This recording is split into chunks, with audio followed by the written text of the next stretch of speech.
Oi, pessoal, boa noite. Estamos aqui para conhecer mais uma palestrante do Poliglota 2021, dessa vez a Gina Harla, e a gente vai contar aqui, nessa pequena entrevista, com interpretação de Libras e também interpretação de inglês, espanhol e francês. Então, a gente tem aqui o Maicon no espanhol, o Cido no inglês, Patrícia Finelli também no inglês e Paula no francês. E intérpretes de Libras, Patrícia Salvador e Juliana Moraes, eu acho. Deixa eu ver. Morales, né? Alice. Então, Gina, de onde você vem e quem é você, né? O que é que você estudou na sua vida? Isso eu na fila do pão, né? Então, eu sou Gina Arla, eu sou natural de Brasília. Eu fazia tempo que eu cantava sempre uma música. Já morei em tantas casas que nem me lembro mais. Eu nasci em Brasília, e mesmo dentro de Brasília eu migrei bastante. E depois eu entrei em uma comunidade que eu morei em diversos estados do Brasil, morei em todas as regiões do Brasil. E na minha caminhada, eu sou TDAH, então comecei uma coisa, comecei outra, então eu terminei como eu sou bacharel em tradução e interpretação de Libras, né, pela Faculdade da Universidade de Santa Catarina. Tá. Então, você se formou em onde mesmo? Na UFSC, na Ah. Federal de Santa Catarina. E aí você depois foi morar onde? Você está dizendo que migrou aí para vários lugares. Ah, até antes eu morei em Fortaleza há 2 anos, eu morei com a comunidade, um dos meus pilares, né, na época que eu trabalhava com surdos, trabalhava na época nós éramos da migração do oralismo para comunicação total, eu estava na comunicação total, que é uma vertente, né, até nós chegarmos agora na Libras. Então, eu migrei para isso, e na época eu trabalhava muito com a área de fonoaudiologia, tanto é que foi uma das faculdades que eu comecei a fazer também, e o que me comporta hoje como uma tradutora, né, como intérprete hoje, que é o nicho que eu resolvi trilhar. E mesmo depois, na época que eu morei, que eu estava fazendo a faculdade, eu estava morando em Florianópolis, né? Depois eu voltei para Cascavel, eu vim para o Paraná, tem 18 anos, 17 que eu moro aqui em Cascavel. Ah, tá. E você começou a gostar de línguas quando? Já na infância ou foi na vida adulta? Então, eu estava até pensando nisso. Em Brasília, eu estudei em uma escola. Eu creio que não foi antes disso. Eu tive na adolescência, eu participei de um retiro que tinha alguns surdos. Tinham 3 surdos. Era um retiro de extremo silêncio, silêncio total. E a hora que eu achava legal é a hora que tinha uma freira lá, conversando com os surdos, né? E que legal, era a minha distração, né? Era silêncio total, jejum total, adolescente, né? Então, era a hora que nós podíamos conversar, ter uma troca com eles. Então, era uma hora muito boa. Então, nesse intervalo, naquele tempo não tínhamos redes sociais, WhatsApp, não tínhamos nada. E nós recebíamos uma folha com os endereços e telefones de todo mundo. Eu não tinha como telefonar para os surdos, porque eram surdos. Então, eu peguei o ônibus, fui até a casa de um deles e cheguei lá. Oi, eu lembro de mim? Eu participei daquele... Aí sentei na cama, não tinha muito o que conversar. E começamos assim, eu achei legal. Aí eu voltei na casa dele. E depois voltei de novo, e voltei de novo. E aí me encontrei com os outros também, com os 3. E aí eles me falavam onde eles se encontravam, e aí eu chegava lá, tinha uma felicidade de estar com eles, mas não sabia conversar. Mesmo assim, eu sou uma boa comunicadora, então eu comecei a me comunicar com eles. Este foi o meu primeiro contato com a língua, com a Libras. O meu primeiro contato com língua mesmo foi eu estava pensando esses dias, foi com o latim. Com o latim. Eu participava de uma comunidade religiosa, então lá eu tinha muito contato com o latim e comecei a estudar latim, pegava aqueles livros e estudava bastante latim. E aí depois eu fui para Libras e aí depois italiano, numa comunidade que falava italiano, e participei também de uma escola no Cruzeiro, quem é de Brasília, no Cruzeiro Velho, que é uma comunidade onde tem bastante militares, né? E lá era uma escola que era muito interessante. Eu poderia escolher, nas línguas, eu poderia escolher francês ou inglês. E na escola, no ensino médio não, porque isso eu estava na 6ª série. No meu tempo escolar, eu não tive inglês. Então, seria meu primeiro contato com uma língua, seria o inglês. E aí eu escolhi o francês, que eu achava muito chique, o francês eu ainda acho uma língua muito chique. E eu sou muito romântica, e eu queria aprender francês. Minha mãe gostava daqueles discos em francês, e eu ouvia bastante francês. E aí eu comecei a fazer francês. Só que teria que comprar, depois de um tempo, teríamos que comprar o livro de francês. O inglês não, o governo dava o livro, mas o francês não, e era muito caro. E aí meus pais falaram, não vou comprar um livro caro desse, já que você tem inglês de graça, por que eu vou comprar um livro desse? Você é muito fogo de palha, tu começa as coisas e não termina. Meu TDAH e falando. E não vou, por favor, eu gosto muito, eu estava indo muito bem. Eu gostava muito, eu sempre tive dificuldade na escola, reprovei 5 vezes na escola, e aí todo mundo falava, não vai continuar, e eu estava indo muito bem, gostava muito, eu sentava na frente, gostava, eu juro, professor, eu gostava muito, eu gostava da pronúncia e tudo. Foi minha primeira experiência com língua. Depois aí eu fui para o inglês, tive que aprender inglês, aprender não, né? Nós cantávamos em inglês e até hoje eu tenho algum bloqueio aqui com inglês. E quando pergunta você intérprete, sim. Você sabe inglês? Não. As aulas que eu mais fiz particular foi de inglês, mas eu vou desbloquear o meu inglês um dia, mas não, o meu inglês nem básico não é, nem básico. Então você deixou um pouco o inglês e o francês para trás e avançou na Libras, né? Sim, e depois eu fui para Libras, eu entrei em uma comunidade, eu escolhi uma comunidade que eu pensava em ser freira e eu não sabia ainda o que era excluído. Eu tinha 3 coisas que eu gostaria de trabalhar, com deficientes, ou com prostitutas, ou com reclusos. Eu tinha essas coisas na minha cabeça, eu tinha vontade de trabalhar com isso. Aconteceu que veio surdos. Eu falei, poxa, eu já gosto mesmo, já tinha os meus amiguinhos, tá? E entrei para uma comunidade que trabalhavam com surdos. E aí eu comecei já um trabalho, nessa época eu já sabia Libras, eu já estava trabalhava com pastoral, e já viajava bastante, já sabia muito bem Libras. Entrei numa comunidade onde as meninas não sabiam muito bem Libras, então eu estava sempre ali fazendo uma ponte. Depois eu me tornei freira, e fui para Belém. E aí, lá, depois, na escola, eu comecei um trabalho mais na área fonoaudiológica, com surdos. E aí você ainda é freira ou você deixou essa vida de freira? Não! Depois já faz muito tempo que eu saí, me casei, já faz muito tempo isso. Isso foi em nos anos 90.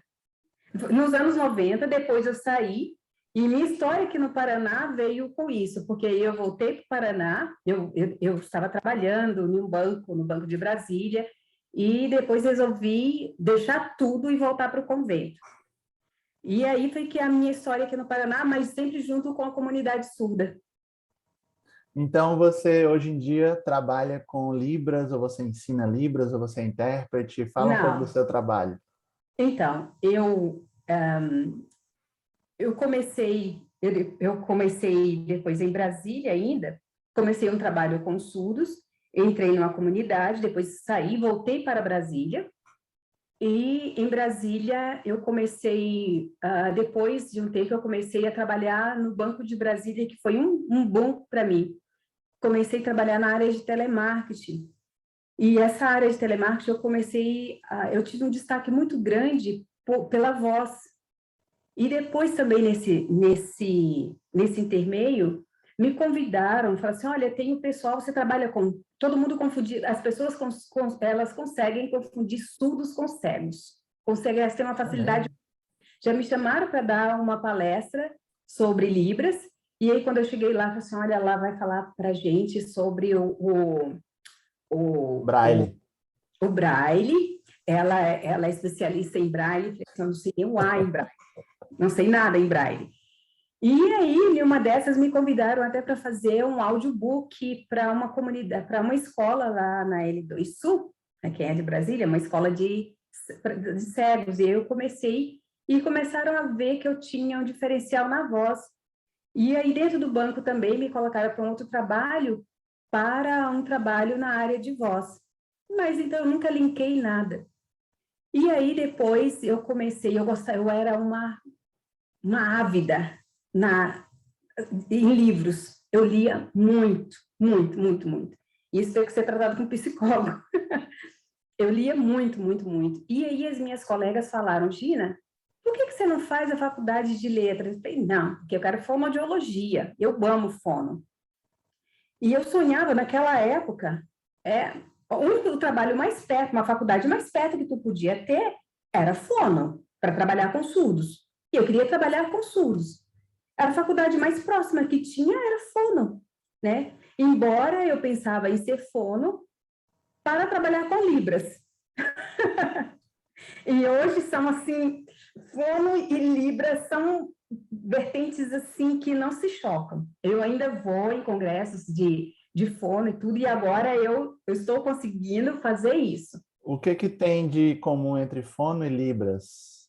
Oh, Agora, para mim, a fala, a fala, mas o que a fala a fala. tem a ver com o mundo dos surdos? Eu vou mostrar aqui para vocês. Uma das duas. Uma das duas. Elas duas estão aqui interpretando já. Não, espera aí. Juliana. Juliana, faça para mim agora, para que eles entendam.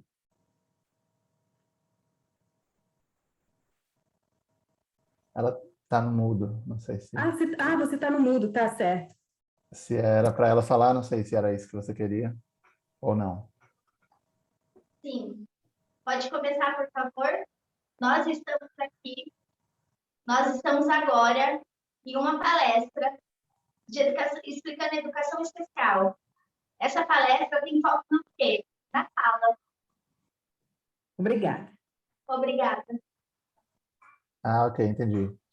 Então, quer dizer, você tem que entender como é que as pessoas falam para depois interpretar em libras, né? Isso. No caso, nós temos muito... Por exemplo, aqui no Poliglotar, nós temos palestras, os palestrantes, às vezes, eles falam na língua que ele escolhe. Ele fala em inglês, ele fala em alemão, ele escolhe uma língua e nem sempre a língua dele, ele escolhe uma língua e fala. Vamos dizer que esse falante, que a pessoa que vai dar a palestra é um surdo. O intérprete vai ter que versar para o português. A gente já teve uma palestra assim no Poliglota 2018, Sim, palestrante isso, surda e isso, Marina, eu e vi, ela foi interpretada. isso. Em Essa 2017 também tivemos outra palestra, eu acho que é Daniel o nome dele, e também foi interpretado para português. Isso. Essa é a parte que eu costumo dizer que os intérpretes fogem como o diabo corre da cruz. Os intérpretes de Libras orais, Eles, os intérpretes de Libras, os intérpretes de Libras, então, preferem interpretar para Libras mais do que para português, é isso? como também acontece em línguas orais, né? Vocês normalmente gostam mais de interpretar, por exemplo, do inglês para o português. Para a língua nativa, para a língua nativa. Então, a língua Isso, nativa dos intérpretes de Libras, na verdade, é português, né? Então, seria isso, mais, se fosse seguir essa mesma lógica, eles também essa mesma gostariam. lógica.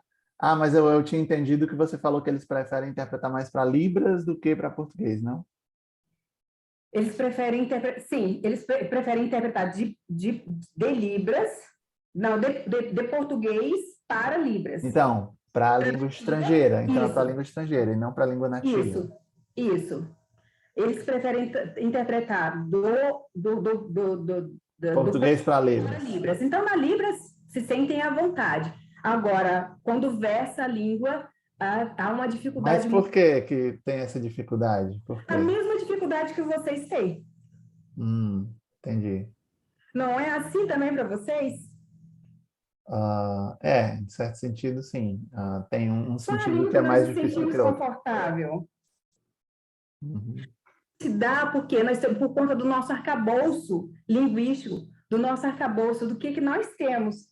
Nós temos um repositório mais limitado da outra língua. Nós temos um repositório mais confortável da nossa língua, na nossa língua fonte, da nossa língua, do que da língua que nós vamos interpretar. Quando os intérpretes de Libras são treinados, eles treinam mais interpretar para Libras e muito menos para português, né? Muito. É mão. Quando eu estava conversando agora um pouco, estou fazendo uma mentoria com a Natasha, com a Natasha Gonda, e aí justamente veio essa pergunta, porque ela trouxe algumas pessoas da área de Libras, e não, o meu negócio não é esse, eu sou intérprete de Libras, mas o meu trabalho, o meu é voltado para a fala, para a voz.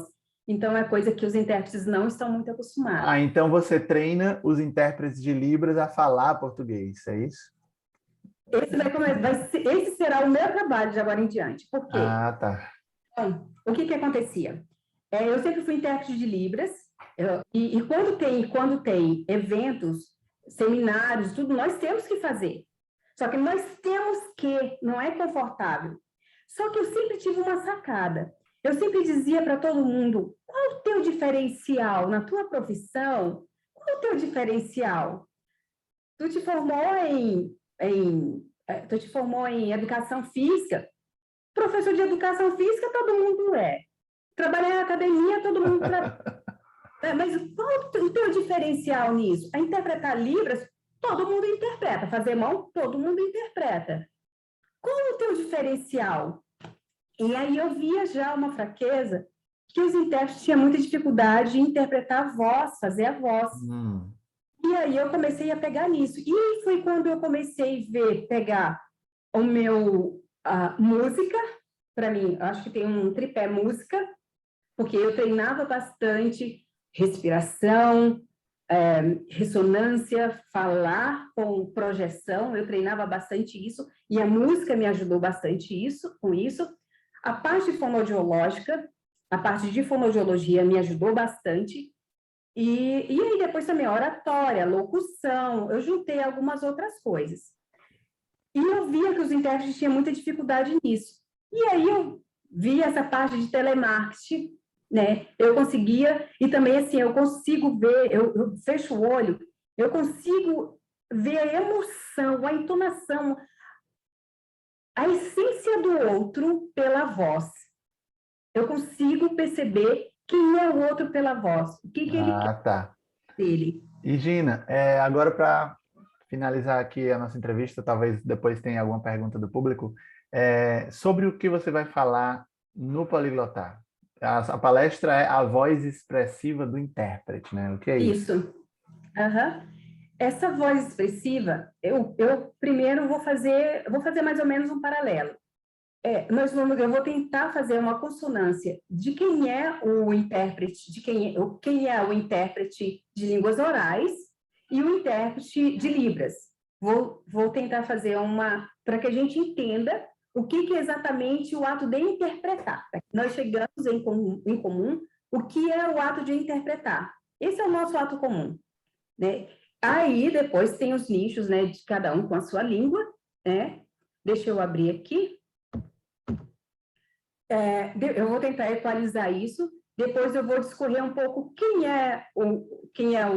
como é o ato de interpretar, o que ele faz, quais são as competências. No caso tanto de uma língua com a outra. Qual Então é o você seu... você vai falar sobre o passo a passo, o que é preciso para interpretar, né? Seja numa modalidade ou na outra. Não Isso. só o que é preciso, o que eu penso depois, é claro, vão surgindo algumas perguntas, vão surgindo algumas coisas dentro da fala, mas eu quero deixar claro o que é o ato de falar, como é que nós devemos falar, como que se dá a interpretação. Tem muita parte estilística, tem a parte de ressonância, tem a parte, por exemplo, quando eu vou interpretar, é comum que as pessoas falem para mim, tá chegando a nossa, como é que eles falam? A nossa... Dubladora, sei lá. Não, Já fui de chamado de avião, dublador. não, de avião, como diz Comissária. Não? é, as meninas do avião, quando fala o voo tal, vai, nós vamos... Então, o pessoal fala assim, né? Tá chegando. Comissária de bordo, né? Comissário de bordo. Então, as pessoas normalmente falam isso. Só que aí, eu quero mostrar, por exemplo, eu estava falando com uma das colegas, que quando nós vamos falar, por exemplo, eu vou falar assim, o PIB cresceu 8% nesses 9 meses.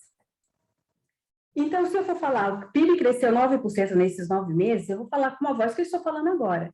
E aí eu posso impostar. O PIB cresceu 9% nesses 9 meses. Ou então Você vê a diferença aí, viu? uma brincadeira que é isso aqui.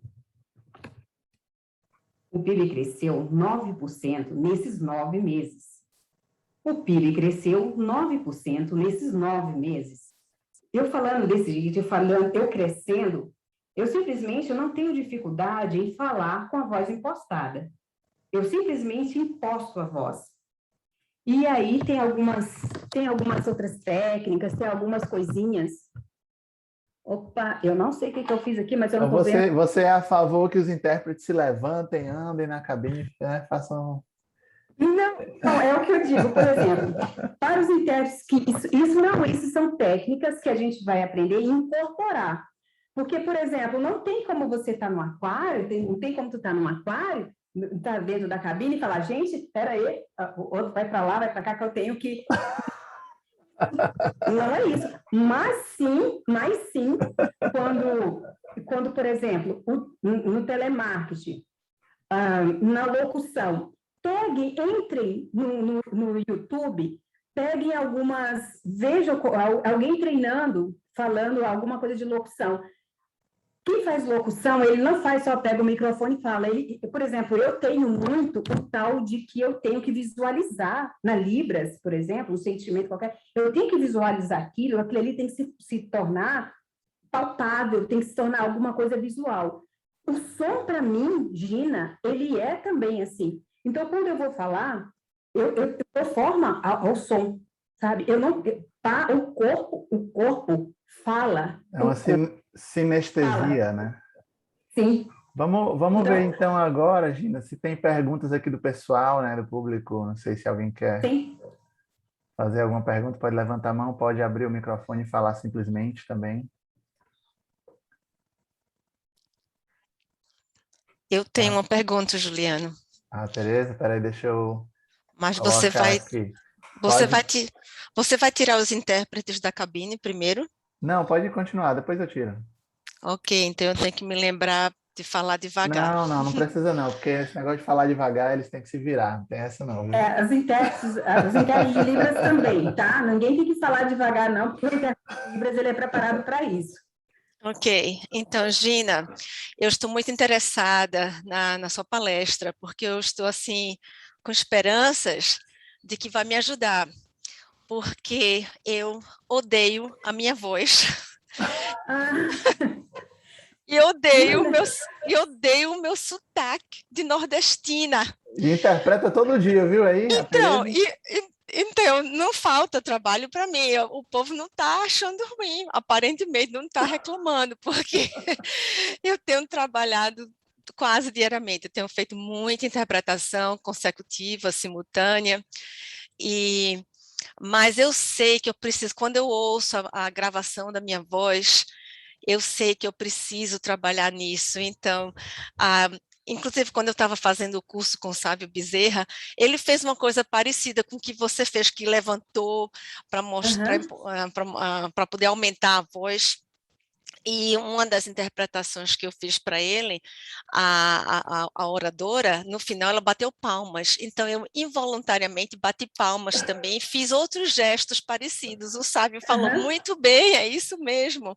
Então, minha pergunta para você, Gina, é que se na sua palestra, se eu vou poder aprender, eu e outras pessoas que estejam interessadas, se vamos poder aprender alguma coisa para melhorar a nossa pronúncia, o nosso sotaque, a maneira como a gente fala. Não, vai ser muito pouco tempo. Vai ser muito pouco não, mas tempo. pelo menos o caminho das pedras vai dar. Sim, eu pretendo sim falar nisso, porque é a parte eu vou salpicar sim sobre isso, mas é uma coisa que é muito extensa. Por exemplo, eu faço sempre exercícios, eu estive agora, eu estou saindo, quando fala qual é a sua profissão, o que você faz agora, é bem complexo, porque eu estou saindo agora de 3 anos de uma doença neurológica. Eu não falava direito, eu estava na cadeira de roda, não andava, tive que trocar eu estou saindo de todo esse universo. Graças a Deus que a música, os trabalhos musicais, os exercícios que eu fazia, são melhores do que o da fonoaudióloga que estava me ajudando. Eu cheguei em casa e falei, não, eu sei fazer isso, então vamos.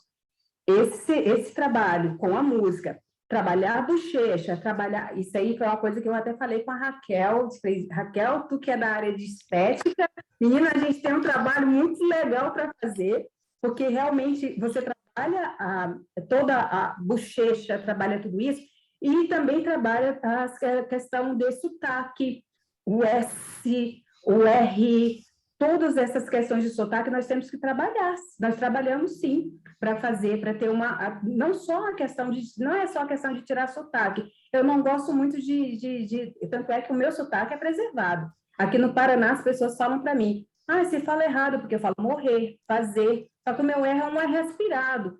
E eu digo, pobres coitados, vocês não entendem de linguística, deixa eu com a minha linguística que está certo, sabe? Mas só que tem algumas coisas que eu falo, quando eu vou impostar, eu trabalho sim. Só que isso é um trabalho para se fazer de pouco em pouco, sabe? Mas é um trabalho para se fazer, sim. É um trabalho que eu digo que eu conseguiria fazer, mas não dá para fazer esse trabalho. Eu entendo. Temos mais 2 perguntas aqui. Lia Bittencourt, por favor. Oi, desativei, estão me ouvindo? Sim. Oi, Gina, prazer. Vou até aparecer aqui, eu estou meio descabelada, mas para dar um oi para vocês. Você é bonita de qualquer jeito, descabelada ou não. Parabéns, Gina, foi ótima, tua voz está ótima, tá super claro, né, que você queria saber, está muito bom. Eu achei bem interessante que você estava falando da entonação, né? E muito interessante isso, uma coisa que me ligou a chavinha aqui, né? Quer dizer, você tem que ter a entonação certa e o tom no sentido da formalidade também, né? Você vai interpretar uma palestra formal, é de um jeito. Imagino que uma coisa descontraída, uma poesia, é de outro. E eu queria que você me confirmasse isso e falasse e as gírias, como são as gírias em Libras? Um beijo. A gíria da Libras é da mesma forma que são das línguas orais também, nós vamos mudar, na questão de Libras, nós vamos mudar a modalidade de oral para a forma de sinais. É isso, mas nós fazemos também as gírias, nós fazemos todas as expressões faciais, né? Isso na questão de Libras. Na questão, quando eu faço a interpretação para o oral, também muito tranquila, a pessoa fala uma gíria e eu vou usar a gíria. É mais fácil, eu diria que é mais fácil do que das línguas orais. É bem mais fácil do que das línguas orais, fazer de Libras para as línguas orais. Essas gírias em Libras, elas são bem difundidas em relação ao Brasil inteiro ou tem muito regionalismo? Tem muito... como ela é uma língua, a língua tem regionalismo, a língua é viva, a língua ela se comporta de acordo com cada local. Uma gíria seria o quê? Seria um sinal feito um pouquinho diferente? O que é? Ou não? pode ser um sinal completamente diferente. Por exemplo, eu vou aqui falar para você, vai se ferrar, quer dizer, vai se ferrar, vai se ferrar, pode ser. Cada um vai se fuder, vai se ferrar, vai se lascar. Não é assim no português? Eu posso fazer de tanto jeito. Né? O pessoal então, vai se ferrar de qualquer um desse jeito, o pessoal vai se ferrar. A pessoa vai se ferrar de qualquer jeito, e ela vai entender, seja em aonde for, em questão de gírias. Só que a gíria, por exemplo, tem gíria que tem em um local e não tem em outro. Em outro, você fala uma coisa, não sei o que é isso, né? Mas dá para entender mais ou menos o que significaria? Sim, dá para entender. Por exemplo, quando eu cheguei em Brasília, há uns anos atrás, o pessoal falava, eu olhava para o 0800, 0800. Falei, nossa, o que é isso? Que é isso? Eu fiquei com quanta raiva quando eu descobri que, tipo, para mim, eu me senti como se fosse uma prostituta que é de graça, porque o 0800 é tudo que é de graça, né? É o que é de graça. Então, vou numa festa 0800, eu vou ali bater um 0800. Sabe? Então, para mim não tinha sentido. E o que é, então? Local. O que é 0800? O que é? É tudo de graça. Ah, tá. Tudo que é de graça. Então você acertou, né? Você acertou. Não, na época não. Eu não tinha acertado. Gente, vocês não sabem que inocência. Eu era uma pessoa tão inocente, tão pura. Veio do convento, né? Muito inocente. Sim. Não, no convento as pessoas são tão inocentes. Mais uma pergunta agora da Bebete, por favor.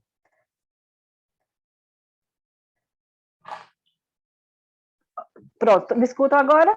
Sim, Sim. pode falar. Boa noite a todos. Gina, que prazer te ouvir. Bacana. Eu vou fazer uma pergunta bem rapidinha. Eu sei que cada língua de sinais, né, ela interpreta uma língua estrangeira. Tem uma língua de sinais para cada língua, não é isso? Isso. Existe uma língua universal, por exemplo, você deixou claro para nós que você não fala nem inglês nem português. Mas nem inglês nem francês, com licença. Nem francês, perdão, o hábito. Você conseguiria entender o que uma pessoa falando em inglês está interpretando? Na língua de sinais americana. Na língua de sinais, sim. Uhum. Passar para nós o que ele mais ou menos você consegue, sim? Sim. Sabe como tem o Esperanto? Não tem uma língua que foi criado para ser uma língua onde todas as pessoas se comunicassem, uma língua mundial. Também nós temos o Esperanto da língua de sinais, né? Isso. Eu não vou enxergar. E aí o pessoal da Europa, América, alguns se interessam em aprender essa língua de sinais internacional, não é isso? Isso, tem sim. Mas eu particularmente não sei. Só que quando eu entro em contato eu já conversei em línguas de sinais do Japão, eu já fui para um encontro em Buenos Aires e dentro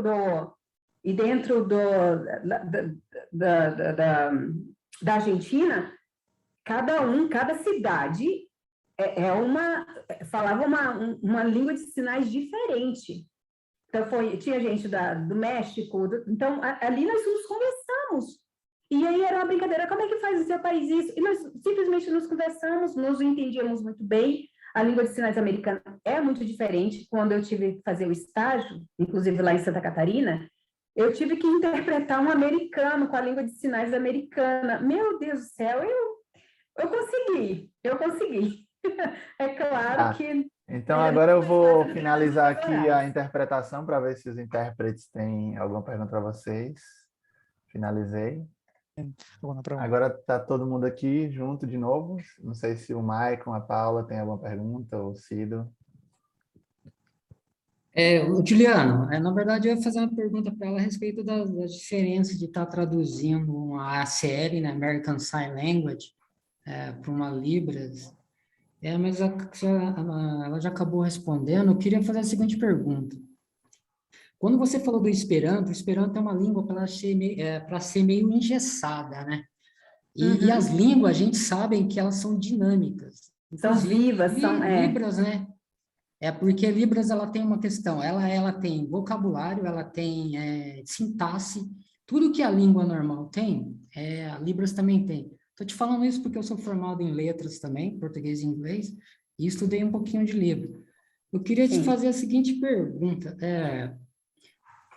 como que é essa dinâmica que a gente chama lá em estruturalismo, né, que o estruturalismo estuda a língua no na parte sincrônica, né, que ela tipo, em 10 anos a gente vai estudar. E depois tem a diacrônica, né, que é aquela que ela vem lá de trás e vai, né, se transformando. Sim. Como isso acontece em Libras? É tão rápido quanto acontece em outras línguas, como português, inglês e tal? Ou é algo que acontece menos ou um pouco mais lento? Olha, há momentos, tem às vezes, no geral, às vezes, para mim, às vezes, parece que está um pouco lento. E quando, principalmente, como eu realmente passeio entre as línguas, na língua de sinais aqui no Brasil, eu tenho contatos, eu converso, eu vou em locus, porque é diferente de tu estar conversando, estar conversando em uma live com alguém, né, e de que estar em locus é muito diferente.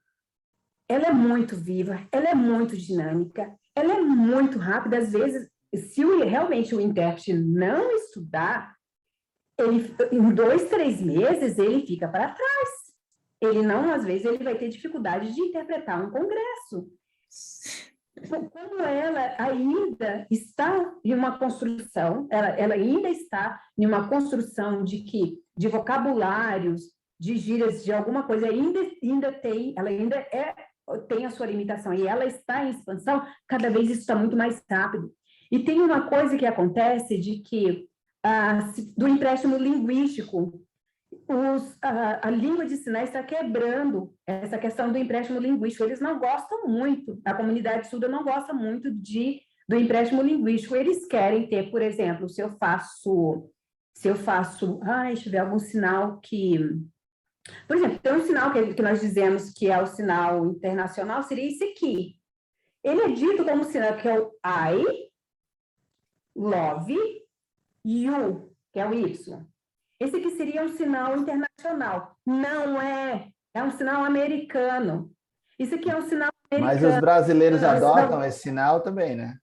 Só que esse aqui é um sinal que se dizem que é internacional, não é um sinal dos Estados Unidos. Isso aqui é um sinal que todos conhecem. Ou como também tem alguns mitos que dizem que o Brasil, nós temos 2 línguas oficiais, uma delas é a Libras. Não é. Nós temos uma língua oficial, que é o português. A Libras é uma língua oficial da comunidade surda. Só que isso aí dá pano para... Gina, pelo que eu entendi, você falou que a Libras, se o intérprete não continuar se atualizando ou assistindo, né, palestras e tal e tudo mais, ele meio que fica para trás. Então, pelo que eu estou entendendo disso, uma pessoa que interpreta em inglês ou francês ou espanhol, ela está um pouco segura, né? Porque essas línguas estão bem consolidadas há décadas, né? E elas não mudam tão rápido quanto o intervalo da vida humana, digamos assim. Elas podem mudar alguma coisa, mas... Então, a Libras, ela muda mais rápido, né? É uma coisa que está ainda... Não está consolidada. O que acontece é o quê? Cada vez mais ela está em busca de sua identidade. Ela cada vez mais está em busca da sua identidade, de consolidar a sua identidade. Então, isso nós estamos falando em Libras, tem a Libras e tem a língua de sinais. A língua de sinais é como se eu dissesse qualquer língua oral. Língua de sinais são línguas orais. Português, Libras, português. Então, Libras é a língua aqui do Brasil. No português, no caso do português, está sempre procurando cada vez mais fixar sua identidade de uma forma cada vez mais pura. Só que da mesma forma das línguas orais, por exemplo, uma pessoa que está há 4 anos sem interpretar. Se ela for interpretar agora, eu sinto muito, ela não vai fazer uma boa interpretação. Ela não vai conseguir. Ela vai conseguir fazer Mais ou menos, né? O básico, porque olha só, nós tivemos mudanças de governo, mudanças de clima, quantos jargões foram criados, Ah, tá, entendi. pensamentos foram criados. Então, não é que a língua, não é que muda o sinal, não é isso. São sinais que são revistos, são sinais que são repensados, são sinais que são criados, sim, são sinais que são consolidados, que já se usam, e depois ele vai tomando corpo e vai se espalhando, como todo mundo usa. E às vezes são sinais que já existem e todo mundo começa a usar. Eu tenho até um exemplo que eu gosto muito de usar com os intérpretes. Tem a intérprete que interpreta no Faustão, a Mônica... Como é que é o nome dela? Não tem mais Faustão, né? Agora é Hulk. Então. Interpretava no Faustão. Mandaram ela embora, então. Não, ela pode continuar lá. Não sei. O Faustão que saiu, os outros continuam. Então, Gina, mas você olha falou só, deixa eu só consolidar esse pensamento aqui. Tem essa intérprete que interpreta lá, por exemplo, quando ela vai falar, ela fala sempre em primeira pessoa, ela faz a impostação dela, ela tem a calma dela, e tem todo um perfil de como ela interpreta lá. E ela tem que usar, muitas vezes tem palavras que são usadas, que foram criadas, e os intérpretes têm que ser muito rápidos, e ela consegue fazer isso. Uma vez eu vi uma que apareceu na Hebe Camargo, também. Era tão engraçado que ela pegava e falava assim, eles falaram isso aqui, por exemplo, eles tomam caipirinha, Hebe, sabe? Eu dizia que é aquilo, eu tive que salvar aquilo, né? E ela era muito confortável para ela, porque ela falava do jeito que ela queria, não do jeito que devia. Então, a Libras tem isso. Quem queria fazer uma... A última pergunta, Gina, então, porque a gente já avançou bastante. Gina, Cido. Oi. Então, rapidinho. Na verdade, você mostrou um pouco do sotaque aí do Paranazão agora há pouco, só para deixar registrado. Mas eu queria saber, então, pelo que você falou, existe em Libras o tal do preconceito linguístico que a gente tanto vê na língua portuguesa. E outra coisa, o elitismo parece também que está presente nessa língua. Olha, eu vou dizer que eu sou prova viva disso. Quando os surdos, eu tenho, às vezes, bato de frente com os surdos, porque eles falam muito da questão do intérprete. O intérprete isso, o intérprete aquilo, porque o intérprete tem preconceito, os ouvintes têm preconceito, sabe? Eles falam muito sobre isso. E eu digo, vocês, muito preconceituosos, às vezes. Por exemplo, quando eu vim de Brasília, eu fui morar em Londrina. Tinha muitos sinais que eu usava lá, que eu usava em Brasília. E eu fui interpretar numa missa, meu Deus, por exemplo, padre em Brasília é assim. Eu ainda não sei, porque como a língua muda, eu não sei mais como é que está, era assim. E padre no Paraná é assim, por conta dos botões daquela roupa. E tinha salvação, eu fazia assim, salvar. E salvar no Paraná é assim. Esse aqui é ajudar, salvar. Tinha muitos sinais.